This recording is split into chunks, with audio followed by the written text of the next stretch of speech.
Nedávno bol iba exotickým návštevníkom našich lesov, dnes je to už predátor a postrach lesnej zvery. Zdá sa, že šakal zlatý je čoraz odvážnejší.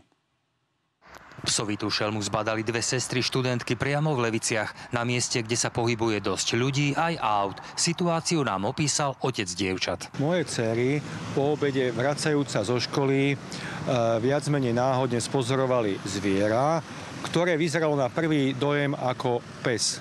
Keďže však to nebol úplne typický pes, tak ho nasnímali. Zdalo sa, že šakal je dezorientovaný a smeroval vraj ku križovatke. Potom sa zlákol vysoko frekventovanej dopravy a znova zaliezol do týchto kríkov. Prvého šakala na Slovensku objavili v 90. rokoch minulého storočia. Dostal sa k nám z Balkánu a Maďarska. Vyskytuje sa u nás bežne aj sa loví. Už je súčasťou našej prírody. Hlavne nepolovníci môžu si ho pomýliť s líškou. Také rozpoznávacie znaky u šakala sú, že má dlhšie nohy, dlhší krk od líšky, takže vyzerá byť taký štíhlejší, ale sfarbenie má podobné líšky. Šakala v meste videli aj ďalší Levičania a vo veľkom o tom diskutujú na sociálnych sieťach. Mnohým poľovníkom robí táto šelma starosti, dokáže vytlačiť líšky z ich teritórií a živí sa mláďatami srnčej zvery alebo drobnou poľovnou zverou.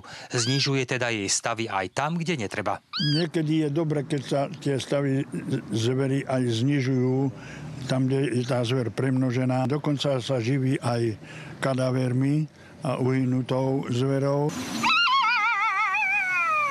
Spozorovať takúto šelmu v meste na ulici je však predsa len výnimočné. Netreba sa k nej približovať blízko, pretože v prípade, že by mala besnotu, tak by mohla človeku ublížiť. Po prípade si odfotiť alebo nafilmovať a stretnúť sa s poľovníkmi a povedať im teda, že čo videli. Šakal sa môže loviť od začiatku augusta do konca februára. Z Levíc Karol Mindák, televízia Markiza.